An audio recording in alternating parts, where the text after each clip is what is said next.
Hello student. So let's solve the question example number 7th और worksheet number 1।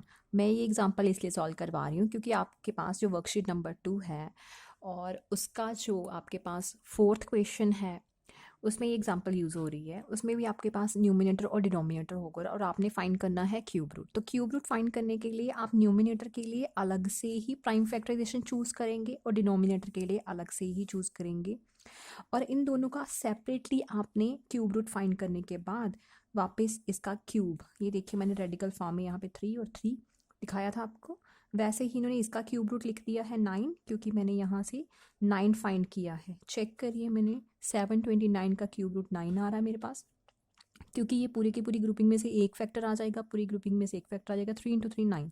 So in this way मैं separately numerator denominator का cube root find करके और उसको the rational number में लिख रही हूँ। सो मैं क्वेश्चन सॉल्व करूँगी फोर्थ क्वेश्चन वर्कशीट नंबर 2 का। तो ये वर्कशीट नंबर 2 का आपके पास क्वेश्चन है फोर्थ। तो फोर्थ क्वेश्चन में चेक करिए, मैंने एक क्वेश्चन सॉल्व किया, आपने बाकी सब क्वेश्चन सॉल्व करने हैं। ये आपके पास माइनस भी है, न्यूमिनेटर डिनोमिनेटर में भी माइनस है, कई जगह न्यूमिनेटर में ही सिर्फ माइनस है। तो माइनस के लिए मैंने आपको सॉल्यूशन बताया था कि क्या करना है कि आपने किसी भी ग्रुपिंग के साथ आपने 3 टाइम्स लगा देना माइनस, और 686 के आपने प्राइम फैक्टराइजेशन पुट कर देने हैं और डिनोमिनेटर में भी आपने पुट कर देने हैं और आपने 3 की ग्रुपिंग से एक एक फैक्टर आपने बाहर ले लेना। तो इस तरह से आपका रिजल्ट आ जाएगा। तो आपने ये क्वेश्चन सॉल्व करना है। मैं इसके बाकी क्वेश्चन भी आपको बता देती हूँ कि इसके बाकी क्वेश्चन कौन कौन से हैं।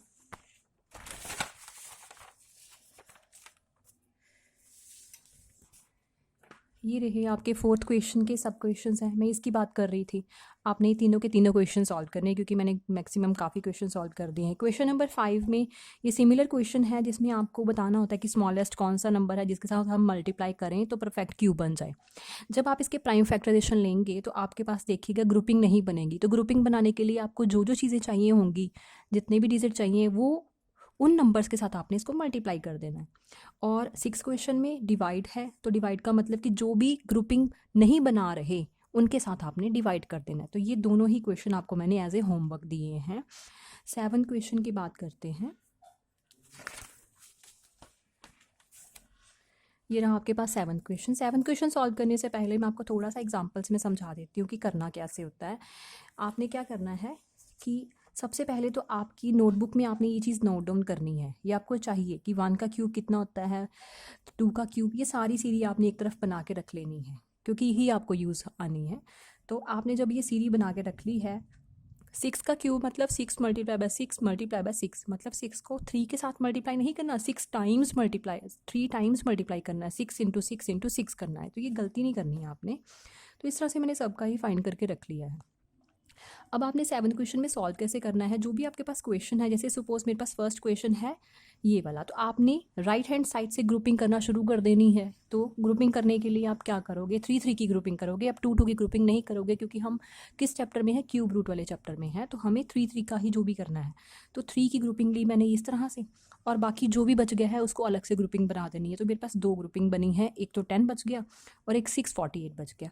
अब आपने ये जो इस तरफ है ये चीज़ चेक करिए कि इसके यूनिट प्लेस में कितना है। यूनिट प्लेस का मतलब लास्ट डिजिट कितना है। ये रहा इसका वंस प्लेस भी कहते हैं उसको, यूनिट प्लेस भी कहते हैं। तो वंस प्लेस में मेरे पास 8 है। अब आपने यहाँ से चेक कर लेना कि 8 किसके वंस प्लेस में आ रहा है। मेरे पास जो 8 है वो यहाँ पे आ रहा है।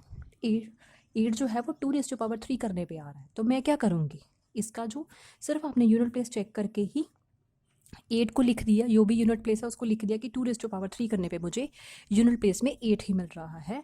तो इस पूरे के पूरे जो मैंने ग्रुपिंग करी है इसके लिए मैं 2 चूज़ करूँगी यहाँ से। बस इसको अपने वंस प्लेस के लिए संभाल के रख लेना है। दूसरी तरफ आते हैं। दूसरी तरफ आपके पास क्या है, 10। अब आपने जो दूसरा ग्रुप बचता है, दूसरा जो आपने ग्रुपिंग करी है, उसके लिए आपने यहाँ से चेक करना है कि जो 10 है किन के बीच में लाई करता है। चेक करिए, ये 8 से बड़ा होता है और 27 से छोटा है। 8 और 27 के बीच में लाई करता है, तो आपने दोनों में से स्मॉलेस्ट वाला उठाना है। तो मैं 8 उठाऊंगी। 8 किसकी वजह से बन रहा है, 2⁻³ से, मतलब 2 क्यूब से बन रहा है। तो इसके लिए मैं क्या करूँगी कि मेरे पास इसका जो यूनिट प्लेस है वो तो 0 है, पर ये जो 10 है ये क्या है, ये 8 और 27 में लाई कर रहा है। और मैं यहाँ से 8 की अगर मैं चेक करूँ ये किसका क्यूब है, ये 2 का क्यूब है, तो मैं 2 ही चूज़ करूँगी। तो मैं 10th प्लेस के लिए यहाँ से 2 उठा लेती हूँ। ठीक है। तो मेरे पास 10th प्लेस के लिए 2 मिल गया और 1st प्लेस के लिए मुझे 2 मिला है, तो 2 2 मिलेगा। तो इसलिए अगर मैं इसका क्यूब रूट करूँगी तो मेरे पास रिजल्ट आएगा 2 यहाँ से लिया मैंने 1st प्लेस के लिए और ये वाला 2 यहाँ से कलेक्ट किया है। एक बार और ऐसा ही क्वेश्चन एक और सॉल्व करते हैं ताकि आपको थोड़ी और क्लैरिटी हो जाए। ये चीज़ तो आपने याद रखनी है, ये हर एक के लिए सेम ही यूज़ होगी। अब चेक करते हैं नेक्स्ट क्वेश्चन। नेक्स्ट क्वेश्चन में देखिए क्या है आपके पास, ये मैं साइड पे फिर से रख रही हूँ ताकि आपको प्रॉब्लम ना कोई हो, फिर से हम चेक कर सके। फिर से आपके पास 7 का थर्ड क्वेश्चन जो था वो इस तरह से था। तो आपने फिर से ग्रुपिंग करी 3 3 की, मैंने 3 3 की ग्रुपिंग करी। एक ग्रुपिंग मेरे पास ये बन गई, एक ग्रुपिंग ये बन गई। अब ये जो ग्रुपिंग बनी है इसमें आपने चेक करना है कि यूनिट प्लेस में कितना है, 2 है। तो 2 चेक करिए किसके यूनिट प्लेस में आ रहा है आपके पास। ये देखिए 8 का क्यूब करने पे मेरे पास यूनिट प्लेस में 2 आ रहा है, तो मैं यहाँ से 8 उठाऊंगी। ये देखिए 8 क्यूब करने पे मेरे पास यूनिट प्लेस में 8 2 बन रहा है, तो मैं यहाँ से 8 उठाऊंगी। तो 1st प्लेस के लिए मेरे पास 8 बन गया।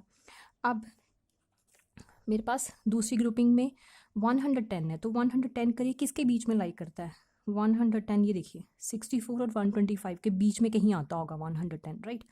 तो मैंने दोनों में से स्मॉलेस्ट उठाना है, तो मैं 64 उठाऊंगी, 125 नहीं उठाऊंगी। स्मॉलेस्ट दोनों में से यही है ना। तो 64 किसकी वजह से बन रहा है, 4 क्यूब की वजह से बन रहा है, मतलब 4 की वजह से बन रहा है। तो मैं यहाँ से चेक करूँगी और स्मॉलेस्ट वाला उठा लूँगी। तो 4 मेरे पास 10th प्लेस में आ गया और 8 मेरे पास 1st प्लेस में आ गया। तो मेरे पास इसका क्यूब रूट जो होगा वो होगा यहाँ से 4 और यहाँ से 8, 48। ये है एक मेथड क्यूब रूट फाइंड करने का। आपने बाकी क्वेश्चन भी चेक करने, आपने एग्जाम्पल्स भी चेक करके चेक कर लेने कि आपको समझ आ रहा है कि नहीं आ रहा।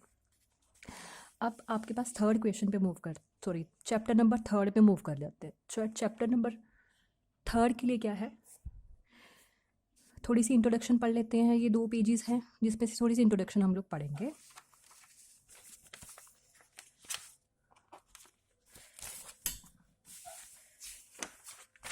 इस पेज में मैं थोड़ी सी इंट्रोडक्शन आपको कराऊंगी चैप्टर नंबर 3 के लिए। ये आपने कुछ लॉज हैं जो याद रखने हैं कि समथिंग रेज़ टू पावर 0 जो होती है वो 1 होती है। अब किसी भी नंबर की पावर 0 करेंगे तो 1 हो गई। अगर किसी की पावर नेगेटिव में है तो उसको पॉजिटिव बनाने के लिए अगर तो वो न्यूमिनेटर में है तो डिनोमिनेटर में ले जाइए, अगर डिनोमिनेटर में है तो न्यूमिनेटर में ले जाइए, उसकी पावर का साइन जो है वो चेंज हो जाएगा।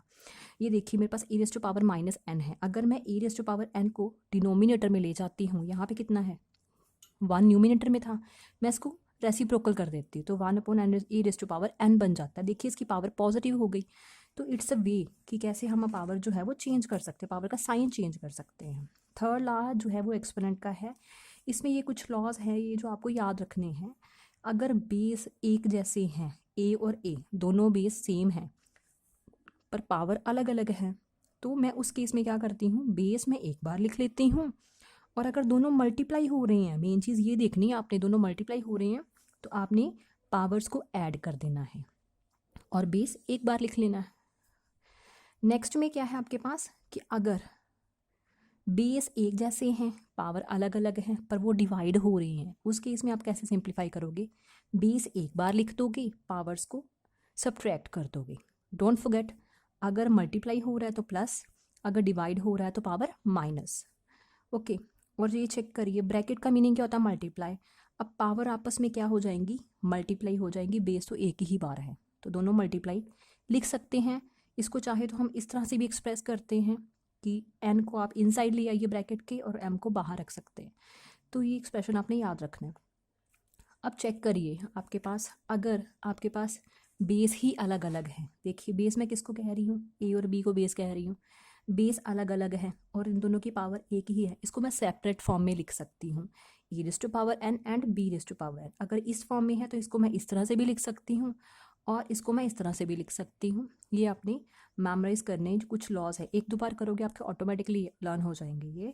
अब चेक करिए अगर कॉमन पावर लिखी हुई है, बेस अलग अलग है, तो क्या होगा, आप सेपरेटली पावर लिख सकते हो। न्यूमिनेटर की भी पावर वही लिखोगे और डिनोमिनेटर की पावर भी वही लिखोगे। इसमें कंडीशन क्या है कि डिनोमिनेटर 0 नहीं होना चाहिए क्योंकि समथिंग अपॉन 0 इन्फिनिटी हो जाता है। तो ये आपने लॉज जो है वो याद रखने हैं। तो हम नेक्स्ट लेक्चर में इसकी वर्कशीट्स करेंगे। Thank you.